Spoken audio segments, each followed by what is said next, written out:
Thank you all for attending our July Thought Leader webinar, Aspects of Organizational Culture, One Team, One Mission, One Goal. Today's webinar will be presented by Dr. Kevin Sanford. Dr. Sanford holds a PhD in Human Resources Development and Organizational Development and Change from the University of Texas at Tyler, in addition to an MBA from Sam Houston State University and a Bachelor of Science in Management and Marketing from Cal State San Marcos. In addition to teaching management classes here at Woodbury, Dr. Sanford has been a faculty member at Los Angeles Valley College in a variety of roles for the last 9 years. He currently serves as the Business Administration Department Chair and Associate Professor at Valley College. Prior to his teaching career, Dr. Sanford spent over 15 years in the United States Marine Corps. Please welcome Dr. Sanford. Excellent. Thank you very much. I appreciate that. So, and the one change is I've now been promoted to full professor. So it's no longer associate professor. So that was last year. So the end of last year. So I'm very excited. So thank you. Yay. Thank you. So once again, welcome everybody. Really appreciate you coming to hear the session. And hopefully my goal is to share my knowledge and experience with you. And at the end of the session, hopefully you can walk away with more than you came with. I will tell you some things that you already know, or things that you've heard in the classroom, or that you've experienced in your own business or life. And I always say that there is retention and repetition. So if you hear stuff over and over again, you'll tend to remember it more. And so that's my goal. And so when I was asked to pick a topic, I picked a topic that I am very passionate about, a topic that I find to be has been a part of my success. And I'll tell you what I mean by that and how it's caused me to be successful. And I also will sort of briefly describe what is success and what it means, because it means a lot of different things to a lot of different people. In fact, a lot of the words that I'm going to use today, like one team, one mission, one goal. So mission, goal, team, success, vision, like all of these things are lots of different things to different people. And so I will share with you again what they mean to me and how hopefully you can think about this in the future. And I always say I'm going to throw stuff at you and hopefully something sticks. And so the goal is, once again, to walk away with more than you came with. And just to give you a different insight. And if the things I say you don't agree with, because maybe it's not your personal experience, that is absolutely okay. In fact, that's one of the fascinating things about people's lived experiences, is that no two people are alike. All we can hope to do is share our personal experiences, hopefully work together for a common goal. And so once again, that's one of the things that I will be talking about today. So let me share my screen here.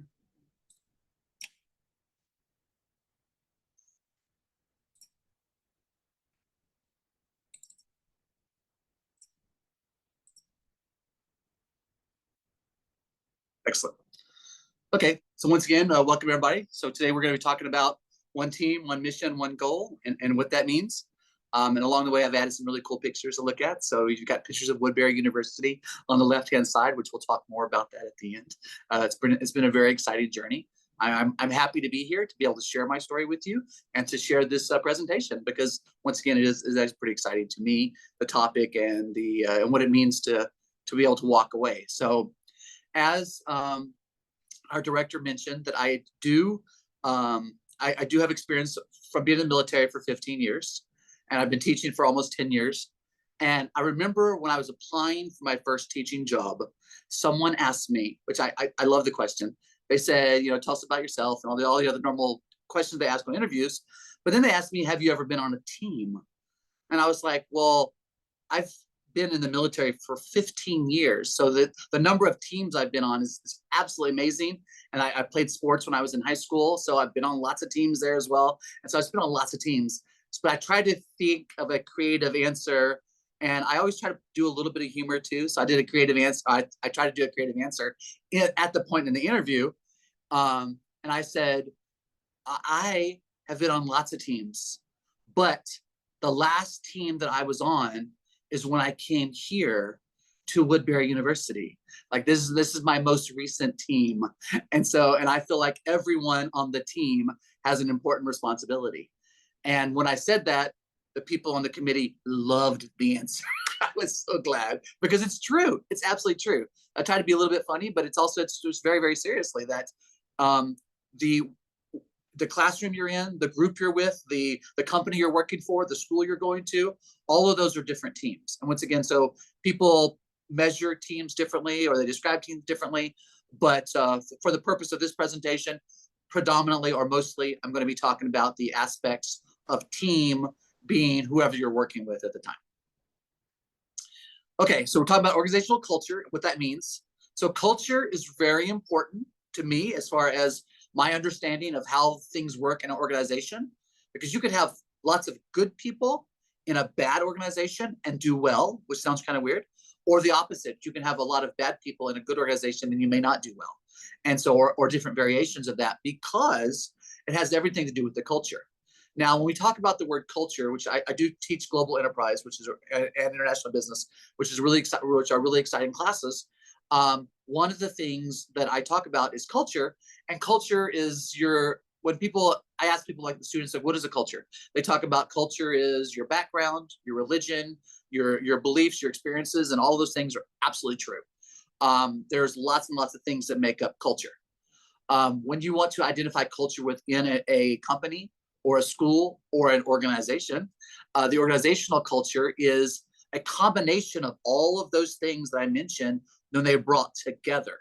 So you cannot disregard or erase or forget about or not acknowledge people's individual cultures, because it's incredibly important, and you have to be able to own that and incorporate that into your overall organizational culture. And so, and there's lots of different ways to do that, recognizing different holidays or, people's beliefs or practices, and giving people time to be themselves and sharing their stories. I find humanizing someone or they're telling their experiences is really great addition to the organizational culture itself. And so the organizational culture here, this picture of an iceberg, is what we see above the water is the rules of the company, like what do you have to wear, or the benefits that they provide, or where they're located, or what do they do. That's all above the water. What you don't usually see is the greater picture, usually below the water, which is the more functional aspects of the organization and how they do what they do. So, for example, Woodbury University, like a ship, is a very large ship, but you don't see a whole lot of it because just all you see is what's above the ground. And metaphorically, not literally, below the ground, there's lots and lots of things and people, events, organization, support, like lots and lots of things that are moving that ship. So a lot of times when you think about a school and, well, they didn't change this, so they need to change that, or whatever it is, and it takes a long time sometimes to make changes, also in businesses and other organizations, because once again, there's lots of things below the surface that you don't see. And so you as a company owner or as an employee or part of that organization have to be well aware that all of these things, to run efficiently and effectively, have to work together. Because all of these things below the water, the trust and safety and expectations and discipline, all of those things, if they're not aligned, if they're not working together, you're going to have problems.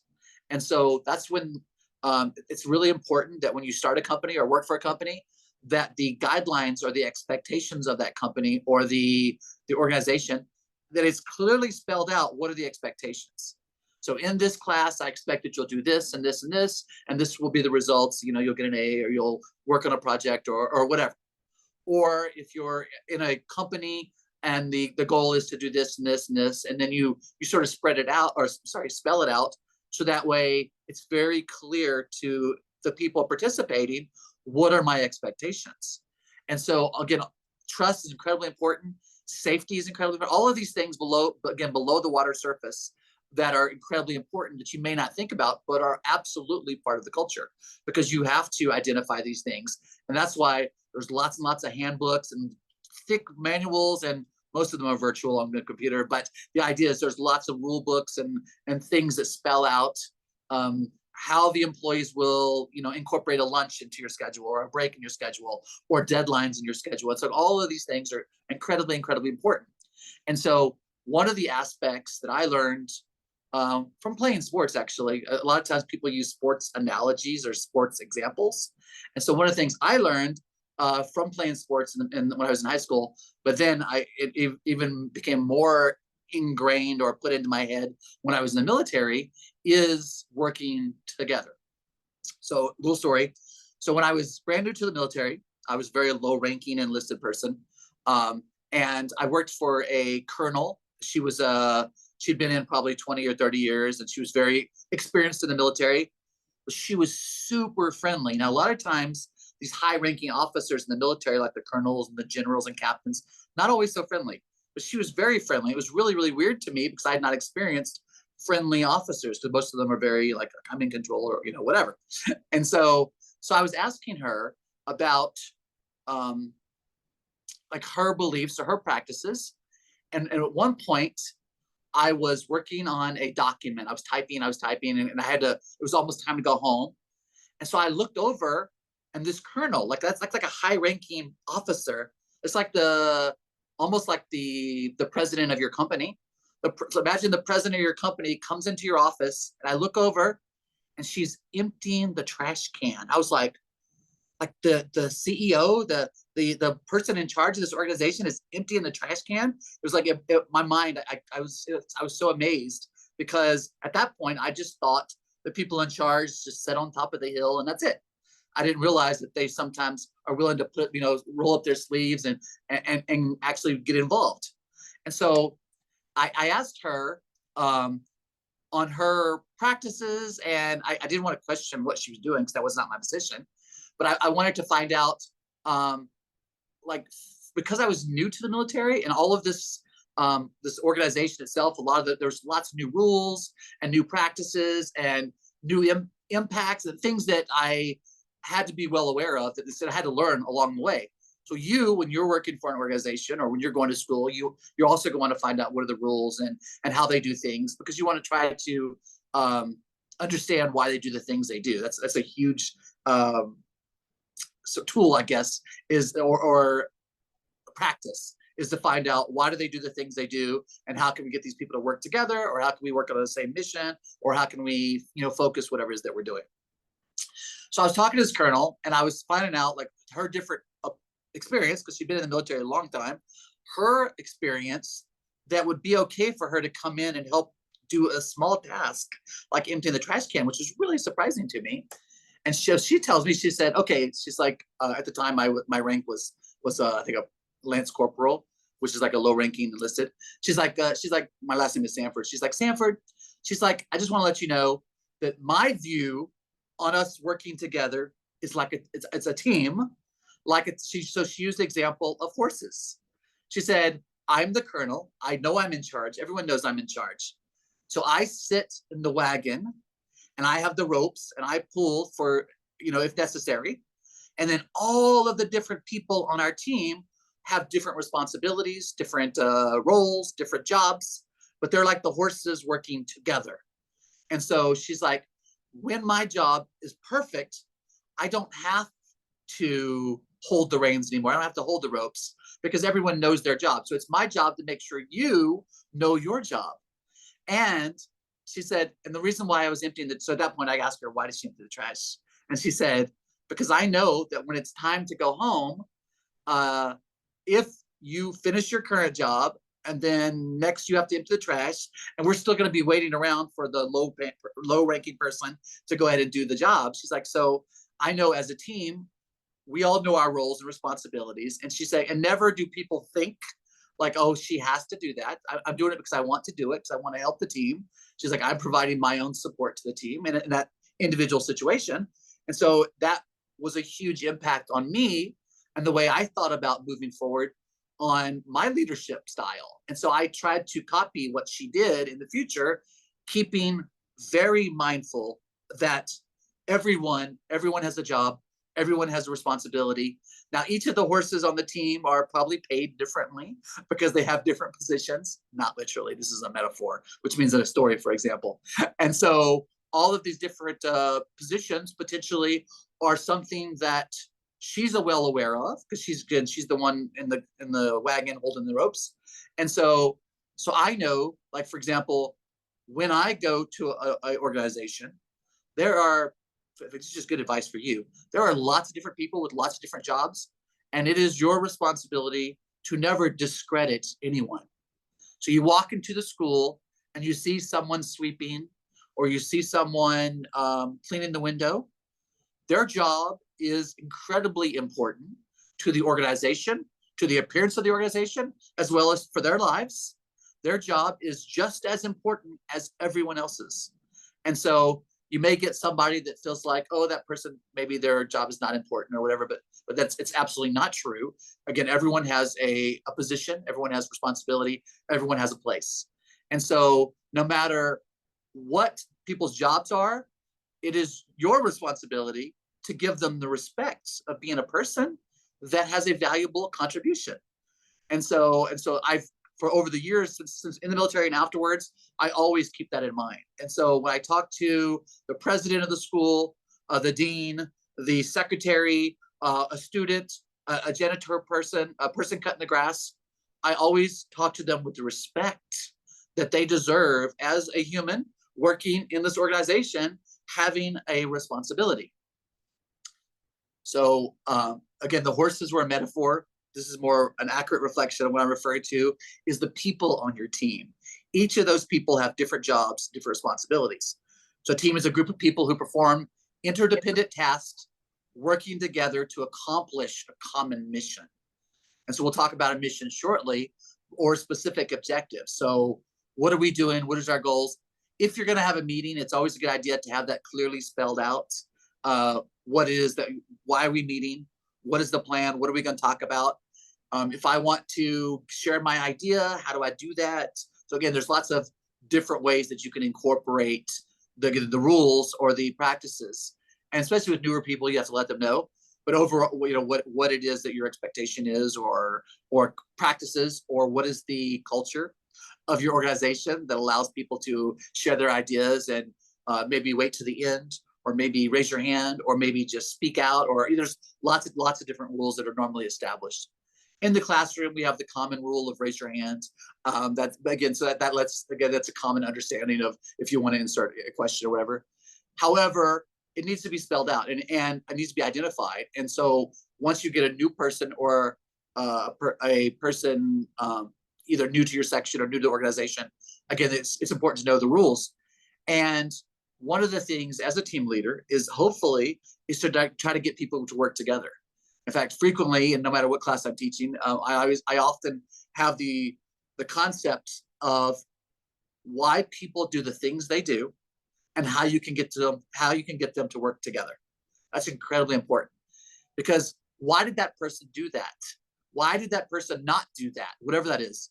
And so if you can understand, a lot of times it makes all the difference, because if someone does something, there's a huge difference if it's because they didn't know versus they knew and they were doing bad, or they were trying to do good. All of those are different situations. And so you have to be mindful, like you have to think about that again, to have a team working together for a common goal, you have to be well aware that you've got a lot of individuals and you have to sort of bring them together. And there's lots and lots of different ways that we don't have time to cover today on how you can get them to do that. So one of the things working at Woodbury, we have lots of management classes, we have marketing classes, we have classes that focus on leadership and different areas. That's exactly what we do, is we provide lots of professional, personal, and academic experiences and ideas on how people can work together. Like a one mission. So this is actually the library at Woodbury University, but I use it as a picture of a mission, like the church. And I was curious, like, why is it called a mission? Like the churches, like they're called missions, like why? So I looked it up, and it goes back to Latin, and a mission, one of the many definitions is change. And so how can you make change? So as the mission and the missionaries went out to make change, it was based on a Latin Sanskrit word meaning change, which I thought that was pretty cool. So lots of different definitions, but that was one of them, was change. And so I thought that was pretty valid. So what is our mission? And what exactly is a mission? And how do we get our team to work together for a mission? So mission is a concise and powerful expression of your team's purpose. So a lot of times when people talk about mission, they're talking about a purpose, a value, a goal, all of these different things. Like, again, how can we work together? Once a mission has been established, like where are you headed? What are you doing? In business or in the business classes, we talk about a mission statement. And so a mission statement is you're identifying where your company is at right now and what is it that you do. And so, our mission is to whatever. And so it can also be helpful to align your team members, because the good thing about having a mission statement, or to know what your mission is, not only does it let the faculty know, the administration know, the students know, the customers know, the managers know. So it lets everyone know where you're at and what are you trying to accomplish. Because if you walk into a room and it looks like these people are fighting or arguing, but then you realize the goal was to have like a brainstorming session. And for one of the things I talked about in class yesterday was devil's advocate. And that's when, even though you agree, you sort of use the opposite. And so like if I say, I agree, I want to say yes, but I'll say no, just so we can generate more ideas or more conversation. And so the goal, walking into this meeting where it looks like everybody's arguing, is they're actually brainstorming and they're intentionally disagreeing with each other so they can come up with alternate plans or ideas or thoughts or whatever. And so knowing going into that, or knowing what is the overall mission of your organization, it allows everyone to work together for a common goal, for the common good of the organization. And it can help motivate people too. So I had one of those students ask me, how can you motivate people? And the answer is there's millions of ways. I always say all ways and no ways to motivate people. So one of my areas of interest for research is actually motivation. And there are so many different ways that work sometimes and they don't work sometimes. And once again, that comes back to knowing your team and the individuals on there and what necessarily could be used to motivate them. Again, there's lots and lots of different things. All right, then one goal. So now when you're looking at goals, there are lots of different options and definitions and descriptions. So in this aspect, what I'm talking about goal is in conjunction or with one team and one mission is to one goal. So your team could be a global, like all over the world, but you're all working together, or it could be local, or you're in the same room on one mission. So you know where you're headed. And your goal is, a shared goal is what you hope to accomplish. So what is your goal? What is your vision? Where are you headed? Once you reach your goal, most of the time, it's recommended that you make a new goal. Like my goal is to make $100 this week. So now that I made $100, now my goal is for next week is $200. So that's a monetary goal.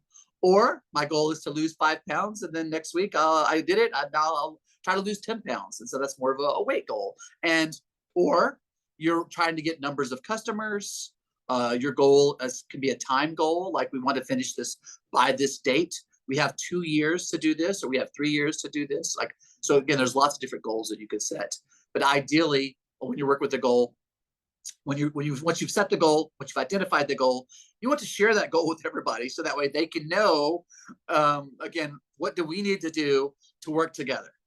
So once again, your ultimate goal is, your ultimate plan is to get your goal to be aligned with everyone's focus. Now, this doesn't mean that you have to have just one goal or one team or even one mission. Your organization, your school, your classroom can have lots of different things going on at one time. However, within each of those either larger or smaller groups, that is something you definitely want to have. You want to have everyone on the same picture, or one on the same page, on the same sheet of music. Those are all different descriptions of being aligned. And so again, you want everyone to be aligned, because if I use the example in class, if you're trying to make spaghetti, and then while the restaurant makes spaghetti, you want to try to see if you can make hamburgers over on the side, it could potentially take away resources, take away the time, take away the things that you need to make the spaghetti if it's a spaghetti restaurant. However, if everyone's well aware of what you're doing, and they actually have allowed or set aside time to do that, or those side missions or side goals, that's absolutely fine too. But once again, keep in mind that you want to try to keep them in line as much as possible. So one of the takeaways from the overall understanding and the alignment is, once again, that you do have better like connectivity. People are more, they're related. I know why you're doing what you're doing. You know why I'm doing what I'm doing. And a lot of times too, when it comes to organizational culture, one of the aspects that because we are a bunch of individuals from different backgrounds, your culture could be your religion, your background, it's everything I mentioned before. It can also be your hobbies. Like I like surfing, so my culture is surfing culture, or I like country music, and so my culture is country music, or you can have a combination of the two. So with that being said, of having all of the different types of culture that come together, if you can get all of these different individual cultures with the understanding that we're all on one team, and we know what our mission is and what we hope to achieve, which is our goal, then we now know that all of these different individual aspects of people, if you could get them to focus on the culture of your organization and what your organization hopes to accomplish, it's not that those other things are not important, because they're always important, but it is not necessarily, at that moment, is not necessarily the focus. Because like while I'm at work, I'm not focusing on country music and surfing or bicycles or whatever it is that I'm interested in. That's not my focus. Why they're still incredibly important. I love traveling. Traveling is my focus. However, when I'm teaching or when I'm working at a business, my goal is at that business, and that goal is to work for the greater good of that business.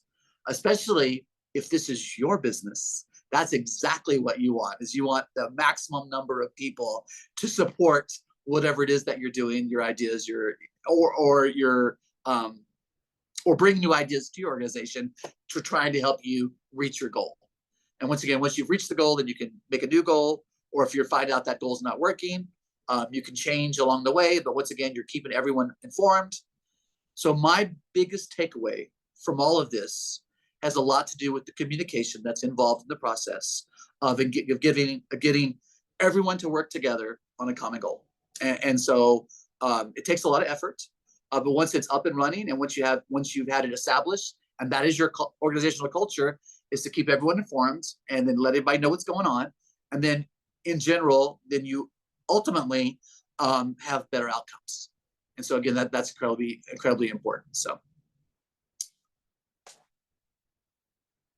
all right. So once again, today we talked about the mission, the goal, and the team, and being one of each. So that way, once again, you are focused, you are working together, and hopefully and ultimately, you can all reach your common goal by working together. It's incredibly important. So thank you.